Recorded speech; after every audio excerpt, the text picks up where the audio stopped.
Prabowo, buat diplomat Uni Eropa tak bergeming, super tegang, saat Prabowo tolak tunduk pada asing.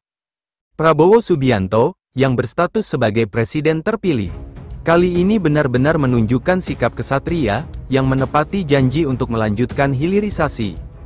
Dan tentunya ada pihak yang tidak senang yakni Uni Eropa. Sejak era kepemimpinan Jokowi, hilirisasi sudah ditentang Uni Eropa.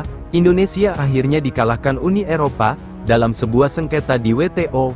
Namun pihak Indonesia mengajukan banding, yang membuat jalan panjang sengketa ini. Presiden terpilih Prabowo seolah melanjutkan tren positif ini, yang melanjutkan hilirisasi di bidang industri, yang memungkinkan ekosistem industri dunia akan berpusat di tanah air.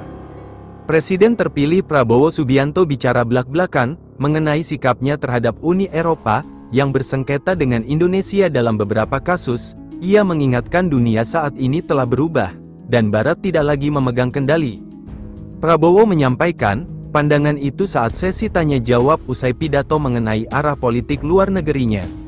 Di gedung Center for Strategic and International Studies, kawasan Tanah Abang, ia menjawab pertanyaan dari Duta Besar Italia untuk Indonesia Benedetto Latteri, soal sikap Indonesia terhadap Uni Eropa, di bawah kepemimpinannya kelak terpilih dalam pemilu 2024, Prabowo mengatakan ia tak menyangkal, mengagumi pencapaian peradaban Barat selama berabad-abad, serta nilai-nilai yang dijunjungnya seperti keadilan, persamaan di depan hukum hingga hak asasi manusia.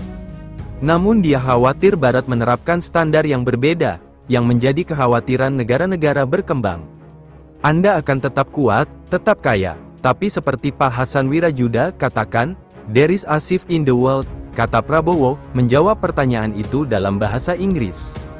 "Sekarang kami, Indonesia, tak begitu butuh lagi Uni Eropa." Menteri Pertahanan itu juga berjanji akan meningkatkan anggaran riset dan pengembangan. Syaratnya adalah penghasilan negara naik dengan cepat melalui hilirisasi. Bahwa kita harus berani, pruden harus, tapi kalau pruden tapi gak berani melakukan hal mendasar, kita tidak mungkin bisa terobos jadi negara industri. Kita harus mandiri di semua sektor. Ini penting karena kita negara besar, kata Prabowo. Prabowo Subianto menegaskan akan melanjutkan program hilirisasi pertambangan, yang telah dijalankan pemerintahan Presiden Joko Widodo. Dia bahkan mendorong pemerintah untuk siap membangun smelter sendiri.